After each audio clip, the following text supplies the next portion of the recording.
Hey everybody, this is Rusty and welcome to part 2 of 4, Management of Cardiovascular Emergencies. Let's get rolling. Oh, my broken heart and heart failure.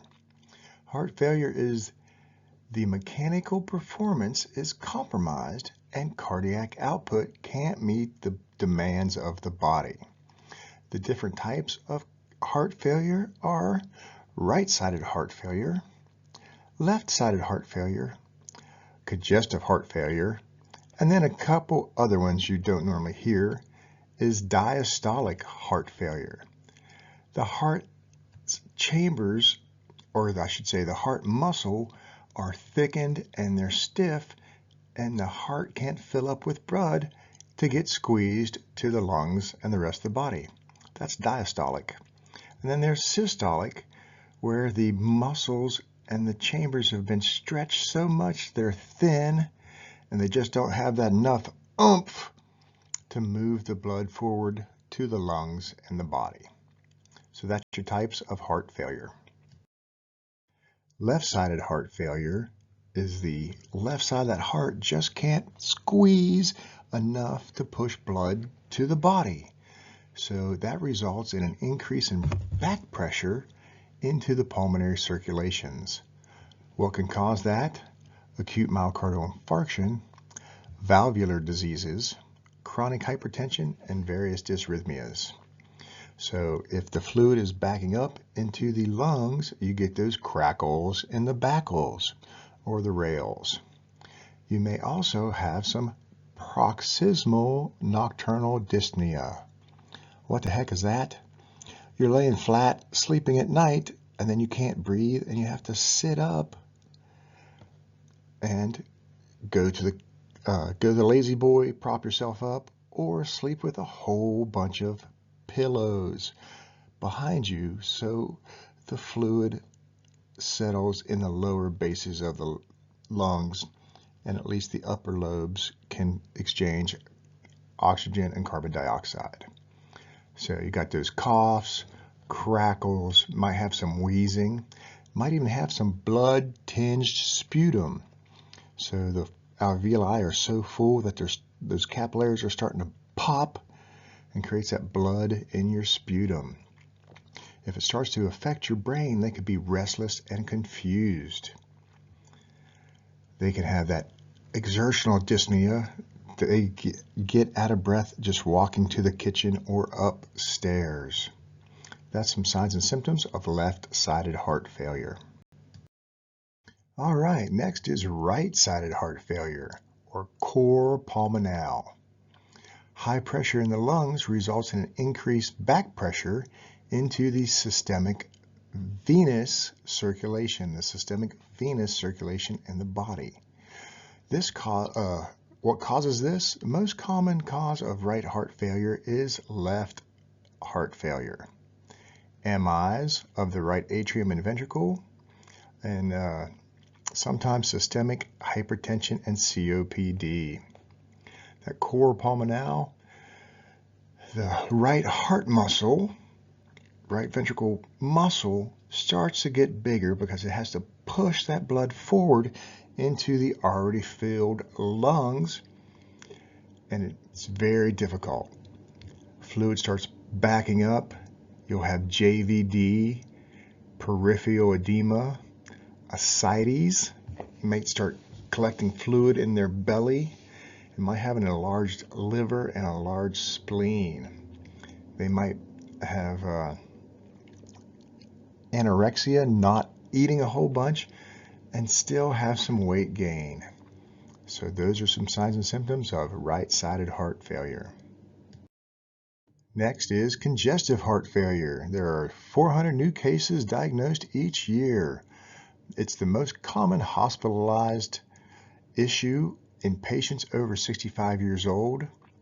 Congestive heart failure is the reduction in the heart's stroke volume, which causes fluid overload throughout the body's tissue. Remember Stirling's law. It's sort of like a rubber band. The more you stretch that rubber band, the better it can contract. Well, this is similar to your heart muscle. We need a good preload to stretch it so it can pump things forward. But Stirling's law can no longer is no longer able to compensate for all this fluid. Got signs and symptoms: chest pain, shortness of breath, dizzy, lightheaded if it starts to affect your brain. You got swelling in the hands, feet, legs, pedal edema, sudden weight gain because you're getting all that fluid in your liver, in your bellies, in your legs.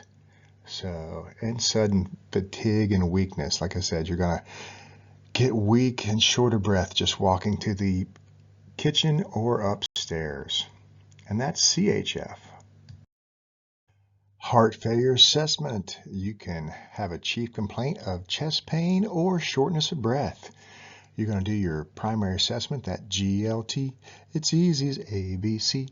Then you look at these pupils and expose these lungs and heart so you can listen to lung sounds and heart tones and notice that JVD in their neck as you're going to their chest. You're going to see if they can have pulse, wiggle, and feel in all four extremities, and you're going to squeeze those ankles to look for pedal edema. You're going to identify any signs and symptoms of shock and do your initial paramedic care. IV, O2 if they need it, and ECGs, and then get that past medical history. Sample HER and OPQRS-TT. You guys know sample, but the HER is habits. Look at the environment and identify any risk factors. And the OPQRS-TT, that second T, is treatments. What have they done to treat themselves? Assessment continued. If the patient has an altered mental status, that is a sign of respiratory failure. So you may think about securing the airway sooner or later. And then you're going to assess them for WARF, W-A-R-F. Assess their words per sentence, their abnormal sounds and abnormal positions, like the tripod position. Notice if they have any retractions or nasal flaring. Pulseless paradoxis is a drop of 10 millimeters or mercury of the BP on inhalation or weakening pulses with that inhalation. And then pulseless alternus is arterial pulses with alternating strong and weak beats. And notice that pedal edema. Field treatments of heart failure. That initial care IV O2 monitor, supplemental O2 if they are hypoxic. Avoid the supine position. Set that cot as straight up as possible, put that seatbelt on, and let their feet dangle if you can. Then administer nitro ASAP and start hooking up that CPAP mask. Make sure you start that CPAP at 5 centimeters of water, and that pressure is going to help push that fluid out so we can increase the gas exchange of oxygen and carbon dioxide. Other treatments for heart failure are the middle of the alphabet. LMNOP. You give them Lasix, which is a diuretic that helps them pee. Then you have Lanoxin or digoxin that increases that inotropic property of the heart, an inotropic squeeze. I know squeeze my heart. Yeah, I know squeeze my heart. Give them some morphine for the pain, and it also helps out vasodilation. Give them some nitro that, well, helps out that vasodilation. Give them oxygen and that CPAP for that pressure to push that fluid out of their lungs. So remember, other treatments of heart failure are LMNOP. CPAP can often prevent the need for endotracheal intubation and mechanical ventilation.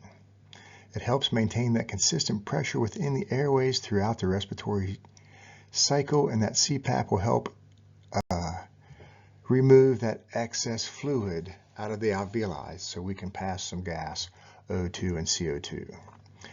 Apply the CPAP only during expiration and use the lowest effective pressure when applying. So some indications on the left, you can read those. Person needs to be awake and be able to follow commands. And well, they need to be greater than 12 years old, or the mask needs to fit their face. Contraindications. You can't put it on them if they're unresponsive, can't speak, can't protect their own airway, can't sit up, are in respiratory arrest, agonal breathing, and all those others. Remember with CPAP, start low and go high. Start at that 5 centimeters of water and go up as needed. But remember, if you go above 10 centimeters of water, the balloons, your lungs, on each side of the heart could press on that vena cava and reduce preload, which will drop your blood pressure. Pericardial tamponade is fluid accumulation between the visceral and parietal pericardium. That increases intrapericardial pressure, which impairs diastolic filling. It typically worsens progressively until it's corrected. Acute onset typically is the result of trauma or myocardial infarction. There have been benign presentations that may be caused by cancer, pericarditis, or renal disease, and hypothyroidism. There is blood in the bag between the layers of the pericardium. The patient complains of chest pain or difficulty breathing or both. You're going to do your assessment. Primary assessment, that GLT is easy, A, B, C. Then you look at these and expose these. Look at the neck, check out the lungs, or listen to the lungs and listen to the heart. Make sure your patient has pulse, motor, and sensory times 4 extremities, and check out that pedal edema. Do your initial paramedic care, IV O2 monitor, and get that history. Sample her an OPQRS-T. Other signs and symptoms of cardiac tamponade are a thready pulse. It's fast and it's weak. A fast and weak pulse is called thready. You're going to look at that neck and appreciate that JVD. Then you're going to have a narrowing pulse pressure. You're going to take that blood pressure, and that systolic is closer to the diastolic, 10, 20 points difference. Then that pulseless paradoxus, we mentioned this one before. You got that decrease in a pulse on inspiration or a drop of 10 millimeters of mercury on the blood pressure when they inhale. Then you have a muffled heart tone. You know, you always listen to lung sounds. You got that good lub-dub, lub-dub. Well, in cardiac tamponade, you got lub-dub, lub-dub. And then, since you have them on ECG, you've got that electrical alternans. You've got a big QRS and a little QRS, and a big QRS and a little QRS. And that's some other signs and symptoms of cardiac tamponade. The big 3 signs and symptoms of cardiac tamponade are Beck's triad. Yes, not Beck's beer, but the triad of JVD, muffled heart tones, like I said, that lub-dub, lub-dub, going to lub-dub, lub-dub, and that narrowing pulse pressure. You take the BP and that systolic blood pressure is dropped closer to the diastolic. So Beck's triad, JVD, muffled heart tones, and narrowing pulse pressure. Treatments for cardiac tamponade, you've got that IVO2 monitor, apply oxygen as needed, give them some Lasix to help start removing some fluid, add some morphine for pain and vasodilation, some dopamine for its inotropic and chronotropic properties to help that heart work a little more effective, and some dobutamine. Dobutamine helps with that inotropic squeeze, help that squeeze the heart to keep circulating blood to the body. Definitive treatment of cardiac tamponade is a pericardial centesis. We'll get a 20 or 30 cc syringe, a 3-inch 18-gauge needle. We'll place that needle in the paraxiphoid area and aim it towards the left shoulder. As we insert the needle into the chest, we're going to start to pull back on the plunger of the syringe. Once we start getting fluid, we're going to stop advancing and suck out 15 to 20 cc's of fluid. That little bit of fluid will help resolve any signs at this time. Pericardial. Oh wow, that was fun. Putting them on some CPAP to push fluid out of their lungs and stabbing them in the heart. Holy cow. That was a fun presentation. This is the end of part 2 of 4. Come on back for some more. We'll see you later.